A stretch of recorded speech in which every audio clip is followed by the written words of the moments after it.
favorite film is awful. Yes, it is a film that has violence, and there isn't necessarily a purpose in terms of the story it's trying to tell. You are there to watch the action, don't get me wrong. But I do think that there is a place in cinema for those type of movies. Yeah. I don't think every movie has to be thought-provoking and sort of change your opinion on stuff. And I don't think it treats the violence like it's right either. Do you know what I'm saying?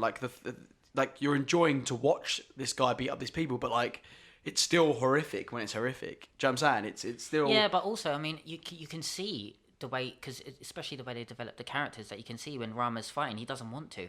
And at every scene and opportunity he has to avoid it, he does. Yeah. The only time he doesn't is when his brother's getting attacked by the Mad Dog and he intervenes. Other than that, he's trying desperately to escape, to get the people out. Even at one point, he's talking to his brother, no, I'm not leaving, I need to get my squad out, we need to go. You know, it's not just violence for the sake of violence. But, you know, movies that do that, you know, the first film that pops into my head is Judge Dredd, the remake. Yeah. Which is funny because... it's a funny film. Same premise, essentially. They come out the same a lot more violent and you know, very much westernized American needless violence. So you know, there is a place in cinemas for it, but it's not necessary during the film. You know, it's not like, oh, we have to have that there because we want him to kill him and we want it to be bloody. It's like this guy's desperate to survive, and he's doing what he can to survive. No, I agree. It's like, I mean, it's got that die-hard plot of like guy in a building, he's got to try and get out and save the rest of the people. I guess, like he said, I think he wants more moments of him being like, oh, I've killed loads of people. Do you know what I mean? This is horrible. Like, do you know what I mean? More... But that would be unrealistic. I guess, but like I said, I feel like there's always a place for these type of movies. I get that Rodri doesn't like these type of films, so I see where he's coming from. But yeah, like I said, I think it'd be unrealistic to keep stopping the film and be like, oh my god, what have I done? I've just killed it. This is a guy that's been training as a police officer in a country where, you know, guns are legal, crime is big, and they're going up against like major criminals. They've already established that they've defended this block against rival gangs for years and years and years. So these are not like run-of-the-mill, just walk through these people, no problem. These are... half the squad died almost immediately. Yeah, that's true. It's also not making jokes about it either. It's not like the world that they live in is like is murky and the morals are loose. It's got that kind of exactly the thing where there's cops that are not quite. It's a very big grey area. Yeah, I mean, there's a very grey area, and you really get a sense of the place they live in is like not the best place to live in. Basically, it's not fair. Yeah, it's not a fair world, and they made that very clear. Yeah, and I don't feel like there's ever moments where it's saying this is a great thing, do you know what I mean? Or sort of, no, at no point it's do they celebrate in the sense violence. That it's celebrating in the sense of like it's fun to watch these characters, but it's not celebrating the characters, not celebrating the fact that they're being violent. If that makes sense. Yeah, exactly. There's obviously an audience for the film, probably a large one. They are content, even eager to sit in a theatre and watch one action figure after another pound and blast one another to death.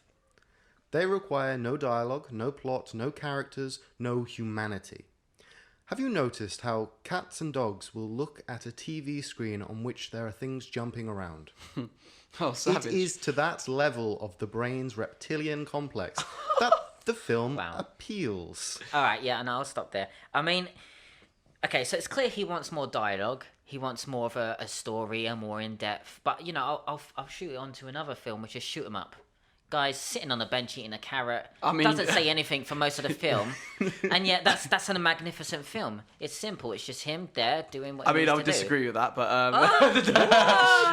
yeah. I love it. It's hilarious. It's the raid. If the raid was a comedy.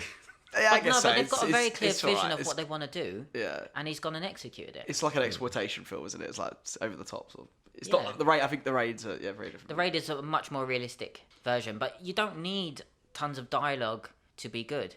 No, I agree. I mean, it's surprising to hear that actually from Rodri because I mean, cinema was started silent, so cinema is a visual form. I mean, the first thing you're sort of taught in sort of writing or in film school in general is that if you don't need dialogue, you don't use it. If you can tell a story without using dialogue, that's cinema sort of thing. The little dialogues. Do you know what I mean? That's like I think Robert McKee says that like you don't necessarily need too much dialogue, and that's why it was a big thing when people like David Mamet and Tarantino were having their characters have proper conversations and stuff because we hadn't seen it before. But that doesn't mean that the dialogue is exposition. It's through character, and that's good dialogue. Yeah, so that's his problem as well, because if we go back to that, it's no dialogue, no plot, no characters, and no humanity.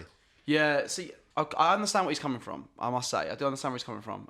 But like I said, He's just saying it like it's a bad thing. It doesn't mean to watch it is not cinematic, or it's not like to tell a story with hardly any dialogue and just have it through action is a feat in itself.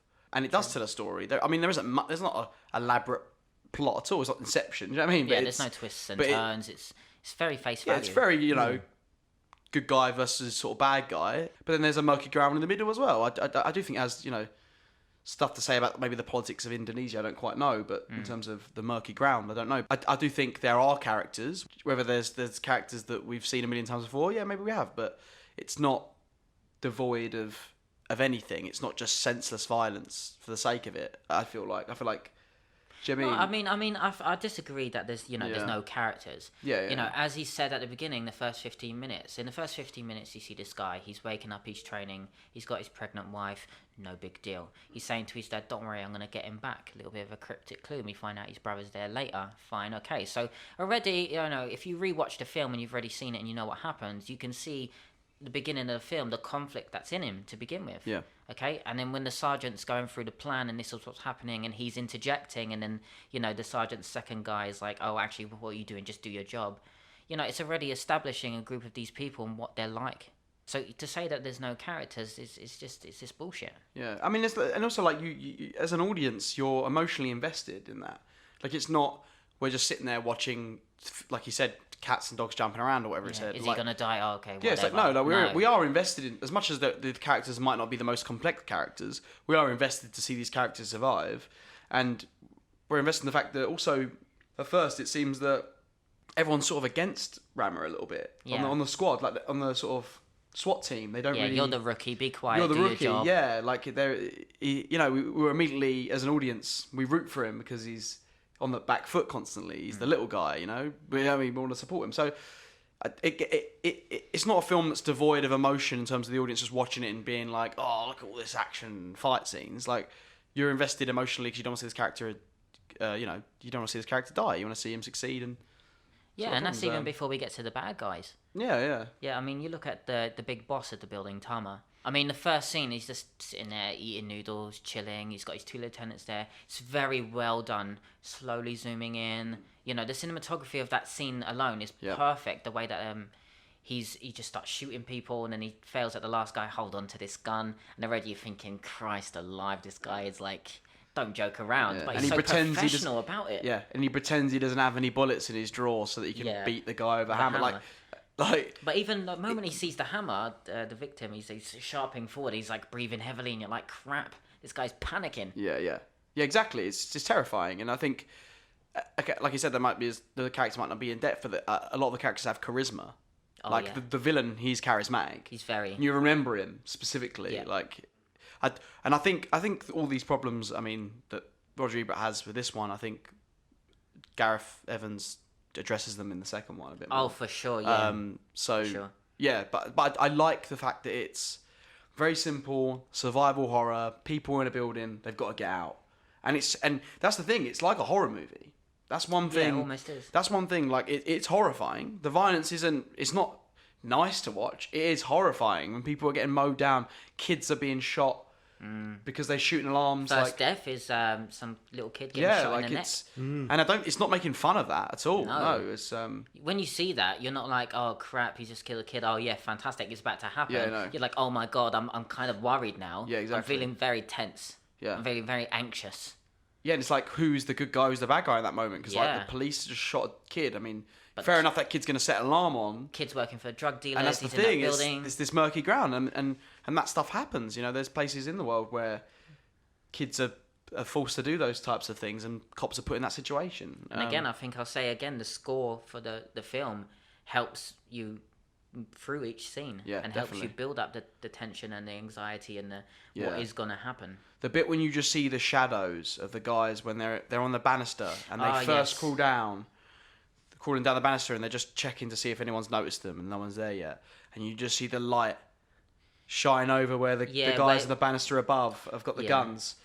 And the music's got this eerie sort of noise, and it's like it builds the tension up magnificently. It's not slow when he shoots the shotgun at the door. The light slowly comes up. Yeah. And then suddenly it's just mowing these police down. No, exactly. It's not Fast and Furious in terms of like it's just action for the sake of it. Like I said, when it's horrible, it's horrible. Do you know what I'm saying? And you can see what Gareth's done as well, where he's not focused on, oh, I need this action here and I need this happen to here. It's like, okay, this is this scene. I need to focus on what will make it quality. And you can see that he's focused more on the quality and the substance of each scene rather than, okay, where's my twist going to be? Where's my plot going to be? Where's this strange big reveal? It's going to be, no, this is what he's going to do and we're going to make it good.